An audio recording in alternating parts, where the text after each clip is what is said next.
नमस्कार। कल्पना कीजिए, अरबों साल पहले की पृथ्वी। ना इंसान थे, ना पेड़ पौधे, ना कोई जीव जंतु।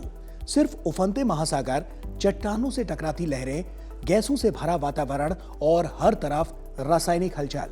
सदियों से विज्ञान के सामने सबसे बड़ा सवाल यही रहा है कि आखिर इस निर्जीव पृथ्वी पर जीवन की पहली चिंगारी कैसे जली। क्या आसमान में चमकती विशाल बिजली ने जीवन के जरूरी तत्व बनाए, या फिर जवाब कुछ और ही था।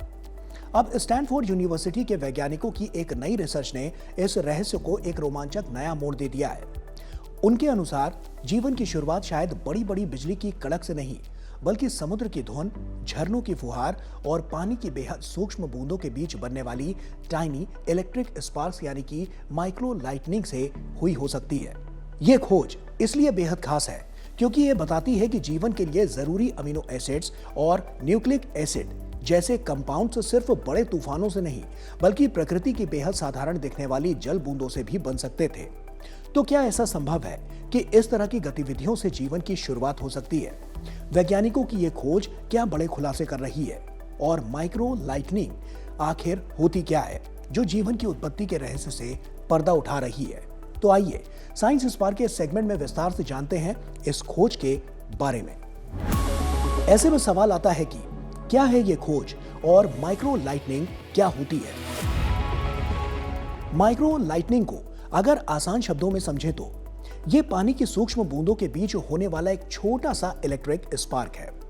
हम सभी जानते हैं कि जब आसमान में बड़े बादल टकराते हैं तो विशाल बिजली कड़कती है, लेकिन वैज्ञानिकों ने पाया है कि जब पानी की बहुत छोटी बूंदें जैसे कोहरा या फुहार हवा में एक दूसरे से टकराती हैं या अलग होती हैं, तो उनके बीच एक बहुत ही शक्तिशाली विद्युत क्षेत्र यानी कि इलेक्ट्रिक फील्ड पैदा हो जाता है। यह क्षेत्र इतना मजबूत होता है कि बूंदों के बीच इलेक्ट्रॉनों का आदान प्रदान होने लगता है, जिससे प्रकाश की नन्ही चिंगारियां निकलती हैं। इन्हें ही वैज्ञानिकों ने माइक्रो लाइटनिंग नाम दिया है। खास बात यह है कि ये चिंगारियां भले ही दिखने में बहुत छोटी हों, लेकिन इनके पास इतनी ऊर्जा होती है कि हवा में मौजूद रसायनों को आपस में जोड़कर नए और जटिल अणु बना सकें।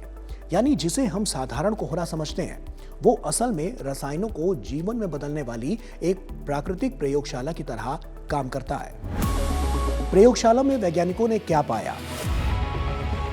स्टैनफोर्ड यूनिवर्सिटी की टीम ने इस खोज को साबित करने के लिए एक शानदार प्रयोग किया। उन्होंने कमरे के सामान्य तापमान पर पानी को एक स्प्रे यानी कि मिस्ट के रूप में छिड़का और उसे ठीक वैसा ही गैसों के बीच भेजा जो अरबों साल पहले पृथ्वी पर मौजूद थी, जैसे नाइट्रोजन, मीथेन, कार्बन डाइऑक्साइड और अमोनिया। सबसे चौंकाने वाली बात यह रही है कि वैज्ञानिकों ने बाहर से कोई बिजली या गर्मी नहीं दी, फिर भी सिर्फ माइक्रो लाइटनिंग की वजह से वहां रासायनिक बदलाव शुरू हो गए।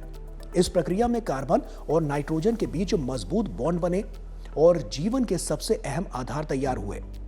आंकड़ों के लिहाज से देखें तो इस प्रयोग में ग्लाइसिन बना, जो प्रोटीन बनाने वाला सबसे सरल अमीनो एसिड है। साथ ही यूरेसिल भी पाया गया, जो हमारे आरएनए का मुख्य हिस्सा है। वैज्ञानिकों ने यह भी नोट किया कि पानी की इन सूक्ष्म बूंदों की सतह पर रासायनिक प्रतिक्रियाएं सामान्य स्थिति के मुकाबले लाखों गुना तेजी से होती हैं, जो जीवन की उत्पत्ति की प्रक्रिया को बहुत आसान बना देती है। जीवन की शुरुआत को समझने में यह खोज इतनी महत्वपूर्ण क्यों है? वैज्ञानिकों के सामने सबसे बड़ा सवाल हमेशा से यही रहा है कि निर्जीव रसायनों से पहली बार जीवित प्रणाली के जरूरी बिल्डिंग ब्लॉक्स कैसे बने। जीवन के लिए अमीनो एसिड्स, न्यूक्लियोटाइड्स और कार्बन नाइट्रोजन बॉन्ड्स जैसे जटिल मॉलिक्यूल्स जरूरी हैं, जिन्हें बनाने के लिए ऊर्जा चाहिए। ऐसे में इसी विषय पर इतिहास में हुई बड़ी रिसर्च पर नजर डालें तो आज से लगभग 74 साल पहले 1952 में वैज्ञानिक स्टेनली मिलर और हेरोल्ड यूरे ने एक मशहूर प्रयोग किया था।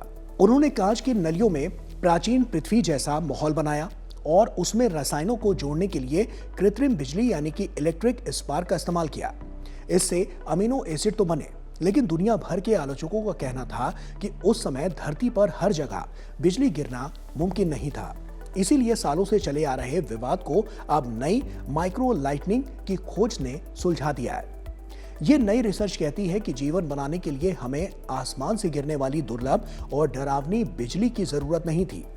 पृथ्वी के इतिहास के सबसे शुरुआती चरण में समुद्र की लहरें जब चट्टानों से टकराती थी या जब कोहरा छाया रहता था, तो वहां हर जगह पानी की बूंदों के रूप में ये सूक्ष्म बिजली मौजूद थी। इसीलिए रिचर्ड जारे और उनकी टीम का मानना है कि इस खोज ने मिलर यूरे के सिद्धांत की सबसे बड़ी कमी को दूर कर दिया है, क्योंकि माइक्रो लाइटनिंग हर जगह और हर समय उपलब्ध थी। इस खोज का भविष्य और अन्य ग्रहों पर जीवन के लिए इसका क्या महत्व है? यह खोज सिर्फ हमारी पृथ्वी तक ही सीमित नहीं है, बल्कि यह ब्रह्मांड के अन्य कोनों में जीवन की तलाश को एक नई दिशा देती है। अगर जीवन की शुरुआत के लिए सिर्फ पानी की बूंदों और सही गैसों के मिश्रण की जरूरत है, तो इसका मतलब है कि जहां भी पानी की फुहार या कोहरा मौजूद होगा, वहां जीवन पनपने की संभावना बढ़ जाती है। यह खोज संकेत देती है कि मंगल यानी मार्स या बृहस्पति के चंद्रमा यूरोपा जैसे स्थानों पर जहां पानी होने के प्रमाण मिले हैं, वहां भी माइक्रो लाइटनिंग के जरिए जीवन के बीज तैयार हो सकते हैं। इसके अलावा यह रिसर्च हमें यह भी बताती है कि जीवन शायद गहरे समुद्र के अंधेरे कोनों में नहीं, बल्कि सतह पर कोहरे और फुहारों के बीच सूरज की रोशनी में शुरू हुआ होगा। यह खोज एबियोजेनेसिस यानी कि निर्जीव से सजीव बनने की प्रक्रिया को पहले के मुकाबले कहीं अधिक सरल और मुमकिन बनाती है। अब सवाल आता है कि क्या यह खोज जीवन की पूरी उत्पत्ति को समझा देती है?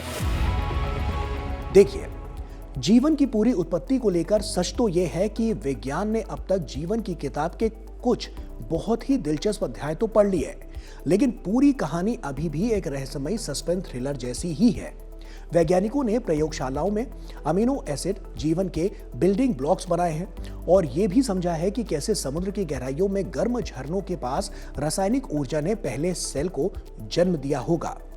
आंकड़ों की बात करें तो पृथ्वी लगभग 4.5 अरब साल पुरानी है और जीवन के सबसे पुराने निशान करीब 3.7 अरब साल पहले के मिलते हैं।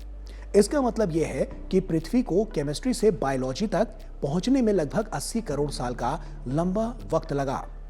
आज की खोजें हमें यह बताती हैं कि जीवन की उत्पत्ति के लिए क्या-क्या जरूरी चीजें चाहिए होती हैं, जैसे कि कार्बन, हाइड्रोजन, नाइट्रोजन और ऊर्जा।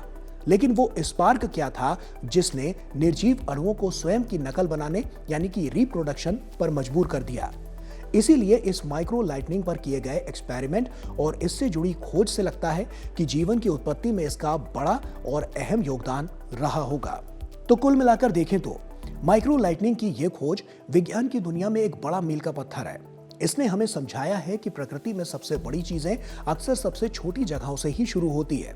जीवन की उत्पत्ति किसी भीषण तबाही या केवल ज्वालामुखियों के बीच नहीं हुई है, बल्कि शायद पानी की शांत बूंदों और कोहरे की चादर के बीच भी हुई थी। यानी साफ है कि पानी की एक नन्ही सी बूंद जिसे हम अक्सर अनदेखा कर देते हैं, वही हमारे अस्तित्व का असली राज अपने भीतर छुपाए बैठी थी।